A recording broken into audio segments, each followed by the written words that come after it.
Salut, je suis胡老师 bienvenue. 大家好，我是胡老师，欢迎来到我的频道。Parler une autre langue, c'est avoir une autre âme.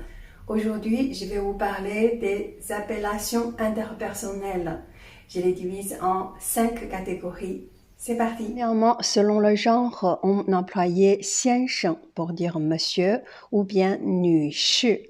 女士, je mets l'été parce que j'ai pas trouvé la traduction en français.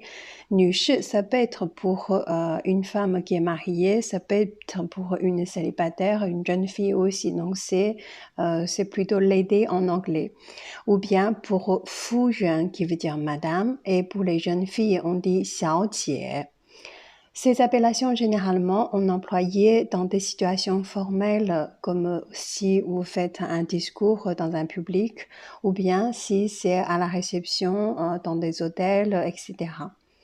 On peut aussi mettre le nom de famille, si vous le connaissez, avant ces appellations. Exemple, si c'est Monsieur Liu, on dit Liu 先生. Ou bien si c'est une dame qui au nom de Zhou, on peut dire 周女士. 周女士. 女士们、先生们，欢迎乘坐本次航班。本次航班秉承着高服务、低票价的优良传统，希望给大家带来一段美好旅途。飞机即将起飞，请大家收起小桌板，调直座椅靠背。Ladies and gentlemen, please take 小桌板靠背。Thank you. Ensuite, selon les métiers ou les postes occupés, on employait d'abord le nom de famille plus le métier ou les postes. Exemple, Docteur Wang, on dit Wang Yisheng. Wang Yisheng, Yisheng c'est docteur ou médecin. Ensuite, si c'est professeur au nom de Zhang, on dit Zhang Lao Shi, Zhang Lao Shi. Et si c'est un manager au nom de Lan, on dit Lan Jingli, Lan Jingli. Jingli, ça veut dire manager ou directeur. Ou bien si c'est un maire qui est au nom de Sun, on dit Sun Shizhang. Sun Shizhang, Shizhang, ça veut dire le maire d'une ville. Troisièmement, selon les noms, les prénoms, on employait le mot Lao ou bien Xiao pour les plus jeunes. Et ces appellations, généralement, c'est entre les personnes qu'on connaît bien, comme les amis, les voisins, les collègues, etc. Exemple, si c'est un monsieur ou une dame au nom de Ma, on l'appelle Lao Ma, qui veut dire monsieur Ma ou madame Ma. Et si c'est un jeune au nom de Li, donc on dit Xiao Li, ça peut être monsieur Li ou ça peut être mademoiselle Li.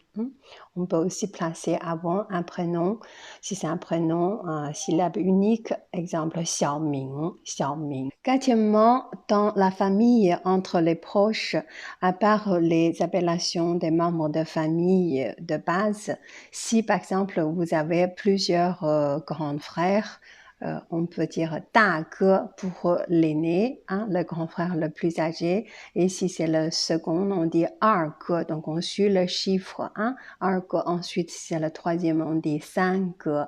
Et pareil, si vous avez plusieurs tantes, si c'est le tante de côté papa, donc c'est 大姑, 二姑, 三姑, qui veut dire grande tante, le second, le troisième, etc.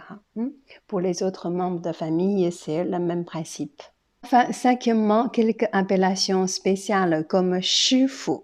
师傅, ça veut dire maître si on traduit directement, mais c'est aussi une appellation qu'on employait assez courant dans certains métiers comme les coiffeurs ou bien les cuisiniers, les ouvriers ou bien les chauffeurs de taxi. Exemple, si on veut dire quelqu'un, un chef cuisinier, on dit 大师傅. 大师傅, grande maître, un grand chef cuisinier. Et si vous montez dans un taxi pour aller quelque part, vous dites 师傅你好, je voudrais aller à telle destination. Donc c'est assez courant. Ensuite, 叔叔, 阿姨, littéralement qui veut dire oncle ou tante. Employé souvent par les jeunes ou les enfants envers les personnes plus âgées que eux. Ces deux mots ont des utilisations beaucoup plus populaires que dans le sens de relations familiales.